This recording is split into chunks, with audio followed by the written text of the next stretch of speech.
ডাঙ্গা সীমান্তে, ভারত বাংলাদেশ সীমান্তে, সেখানে আমরা যে ছবিটা দেখতে পাচ্ছি সেখানে দেখা যাচ্ছে বেশ কিছুটা জায়গায় কাঁটাতারের বেড়া নেই।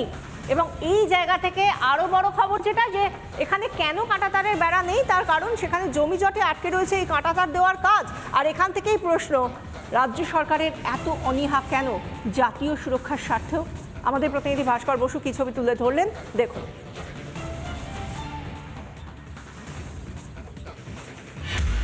এই মুহূর্তে আমরা যে জায়গাটা দাঁড়িয়ে রয়েছি সেটা ভারত বাংলাদেশ আন্তর্জাতিক সীমান্ত রেখার একটা অংশ।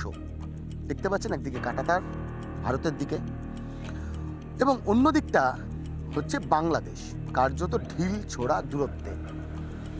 বারংবার কেন্দ্রের স্বরাষ্ট্র মন্ত্রকের তরফে রাজ্য সরকারের কাছে বলা হয়েছিল যাতে যে সমস্ত অংশ ভারত বাংলাদেশ আন্তর্জাতিক সীমান্ত রেখার যে সমস্ত অংশে এখনো অবধি কাঁটাতার দেওয়া সম্ভব হয়নি জমি জটের কারণে, সেই জমি জট সমাধান করার জন্য।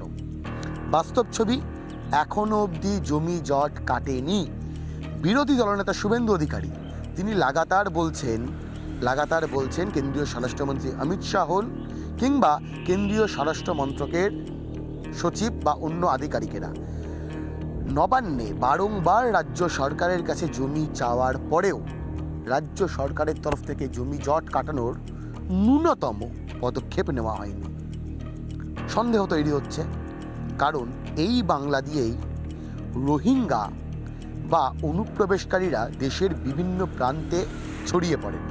বাস্তবে যে প্রশ্নটা সকলেই তুলছেন, যে যদি কাঁটাতার দেওয়া হয় তাহলে তো আদতে বিএসএফ জওয়ানদের দেশের সীমারেখাকে সুরক্ষিত করার কাজে আরও অনেকটা সাহায্য হয়। সেই কাঁটাতার দিতে মমতা বন্দ্যোপাধ্যায়দের এত সমস্যাটা কিসের?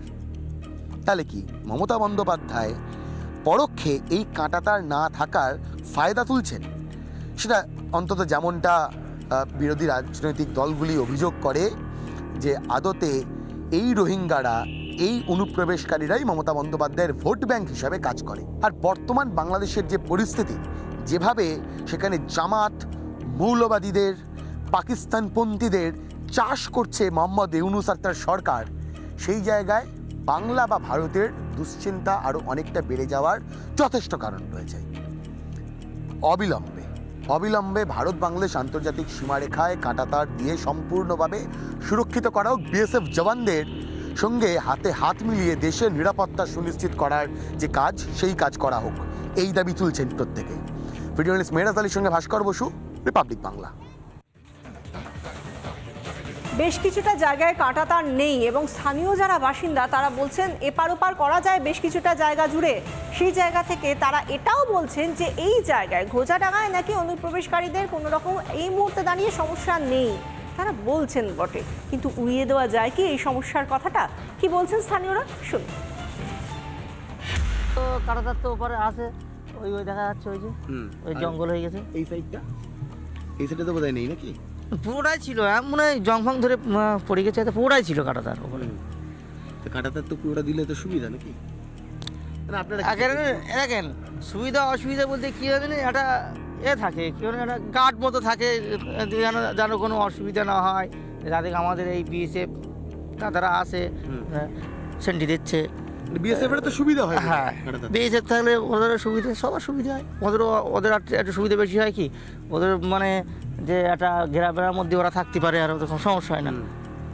এই এমনি কোনো সমস্যা, আমরা কোনো সমস্যার সম্মুখীন এখনো হয়নি। কিছু জায়গা আছে দেখা যাচ্ছে যেখানে সীমান্তে ভারত বাংলাদেশ হয়তো দেখা যাচ্ছে ওদের মেন পয়েন্ট দেখা যাচ্ছে ওদের একটা রেখা মাধ্যমে থাকে যে আমার 100 গজ কি 150 গজের মধ্যে সেটা ফাঁকা থাকে।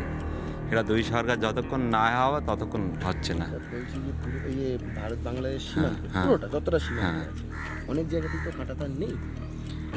বাংলাদেশ থেকে তো ঢোকার চেষ্টা হয়। হ্যাঁ, নিশ্চয়ই এপারের লোক ওপারে যায়, ওপারে তো এ তো স্বাভাবিক কথা, যায় না এমন কোনো কথা আছে?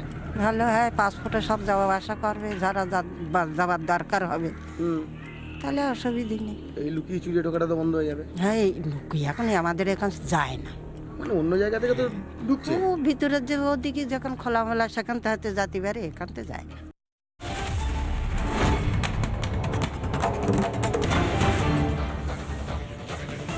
ইউনূসের বাংলাদেশে চরম নৈরাজ্য, ভারতে চূড়ান্ত সতর্কতা। বাংলাদেশিদের নথি পরীক্ষা দিল্লি পুলিশের। বাংলাদেশিদের নথি বৈধ কি না জানতে পরীক্ষা। ভারতে চূড়ান্ত সতর্কতা। যতই ইউনূসের বাংলাদেশে নৈরাজ্য বাড়ছে, দিনের পর দিন অশান্তি, নৈরাজ্য, হিংসার পরিস্থিতি, সেখান থেকে প্রচুর মানুষ প্রাণভয় পালানোর চেষ্টা করছেন। সেই জায়গা থেকে ভারতে চূড়ান্ত সতর্কতা। বাংলাদেশিদের নথি পরীক্ষা চলছে। নথি পরীক্ষা দিল্লি পুলিশের। বাংলাদেশিদের নথি বৈধ কি না জানতেই এই পরীক্ষা।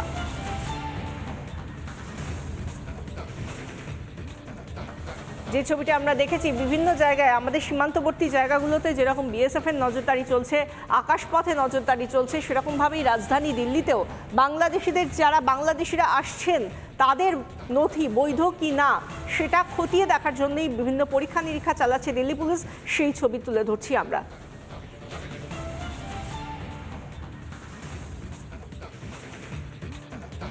নানা ধরনের কন্টেন্ট দেখার জন্য লাইক করুন, শেয়ার করুন আমাদের ফেসবুক পেজ, সাবস্ক্রাইব করুন আমাদের ইউটিউব চ্যানেল। পাশাপাশি অন্যান্য ব্রেকিং নিউজের জন্য অবশ্যই চোখ রাখুন রিপাবলিক বাংলায়।